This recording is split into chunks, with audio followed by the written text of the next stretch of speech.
جو شکر گزاری کی قربانی گزرانتا ہے وہ میری تمجید کرتا ہے۔ آئیے آج خدا کے اسی پاک کلام کے حصہ پر غور کرتے ہیں۔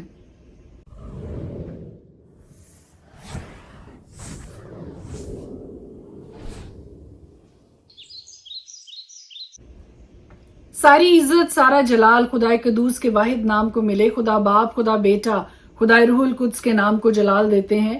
آج کی ساری ویڈیو کے ذریعے، کلام کی باتوں کے ذریعے، تھاٹ آف دا ڈے کے ذریعے ساری عزت، ساری تعظیم، سارا جلال اپنے خداوند یہوہ خدا کو دیتے ہیں۔ عزیزو، آج خدا کے پاک کلام میں سے ایک بڑا خوبصورت حصہ میں آپ کے سامنے شیئر کرنے لگی ہوں۔ خدا کے پاک کلام میں یوں لکھا ہے کہ جو شکر گزاری کی قربانی گزرانتا ہے وہ میری تمجید کرتا ہے۔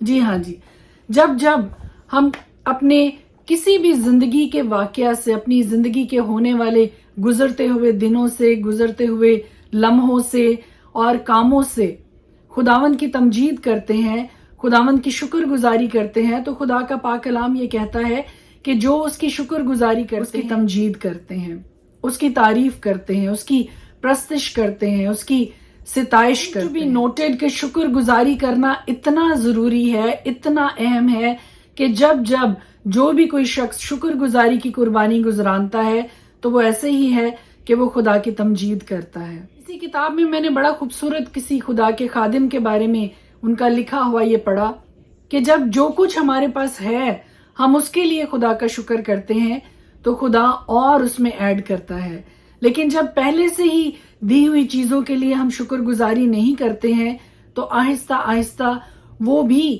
ہماری زندگی سے جاتا رہتا ہے۔ ملٹیپلیکیشن کا ڈائریکٹ کنیکشن جو ہے وہ شکر گزاری کے ساتھ ہے۔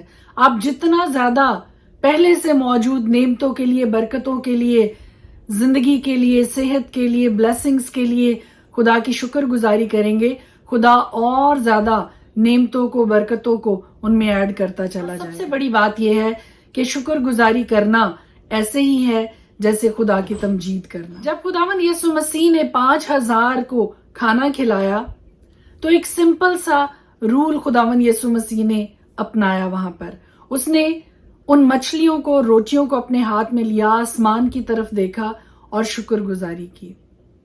اور جیسا کہ میں نے ابھی آپ کو تھوڑی دیر پہلے بتایا ہے کہ ملٹیپلیکیشن، بڑھوتی کا، ترقی کا ڈائریکٹ کنیکشن جو ہے وہ شکر گزاری کے ساتھ ہے۔ اور ہم یہ دیکھتے ہیں کہ ان 5 روٹیوں اور 2 مچھلیوں سے 5000 مردوں نے کھانا کھایا اور عورتیں اور بچے اس کاؤنٹ میں شامل نہیں تھے۔ آئیے میرے عزیزو، اپنی روزمرہ کی زندگی سے، اپنے کاموں سے، اپنے برکتوں سے، نعمتوں سے جو خدا نے پہلے سے ہی ہمیں دے رکھی ہیں، ہر لمحہ، ہر سیکنڈ خدا کی شکر گزاری کریں۔ May God bless you، خداوند آپ کے ساتھ ہو اور خدا ہم میں سے ہر ایک کو یہ توفیق بخشے کہ ہم ہر لمحہ، ہر روز خدا کی شکر گزاری کی قربانیاں گزرانتے رہیں۔ آمین۔ اگر آپ اپنی زندگی میں بڑھوتی کو، ملٹیپلیکیشن کو ایکسپیرینس کرنا چاہتے ہیں تو آج سے، ابھی سے خداوند کی شکر گزاری کرنا شروع کیجئے۔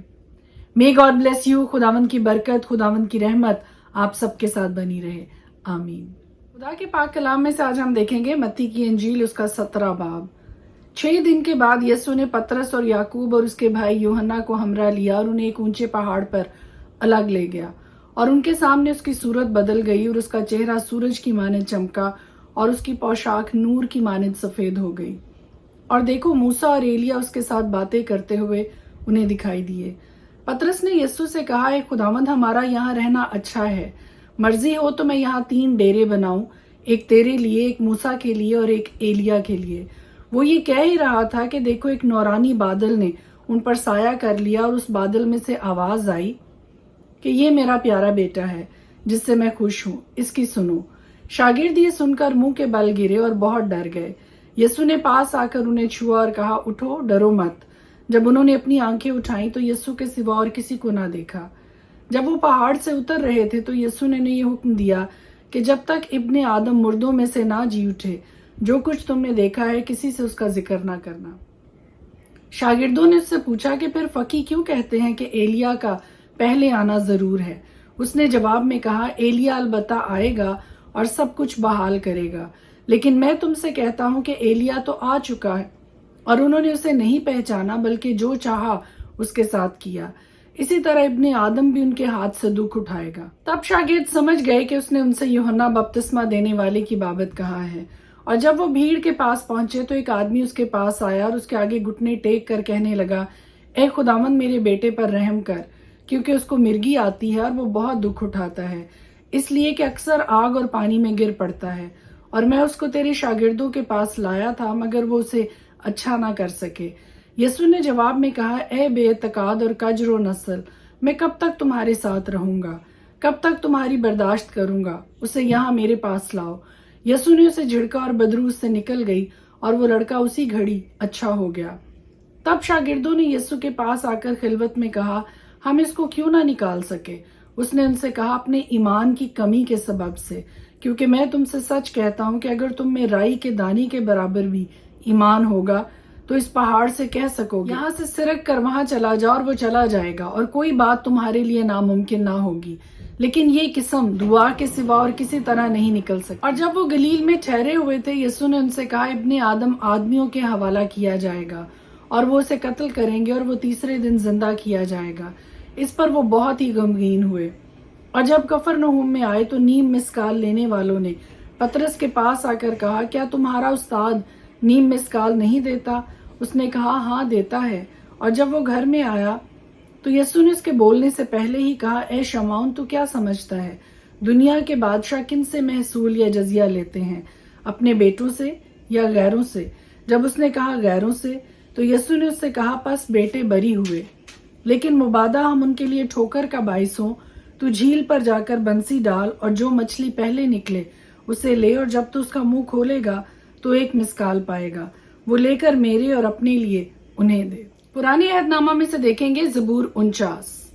اے سب امتوں یہ سنو، اے جہان کے سب باشندوں کان لگاؤ، کیا ادنا کیا اعلیٰ، کیا امیر کیا فقیر، میرے منہ سے حکمت کی باتیں نکلیں گی اور میرے دل کا خیال پرخرد ہوگا۔ میں تمثیل کی طرف کان لگاؤں گا، میں اپنا معمہ ستار پر بیان کروں گا۔ میں مصیبت کے دنوں میں کیوں ڈروں؟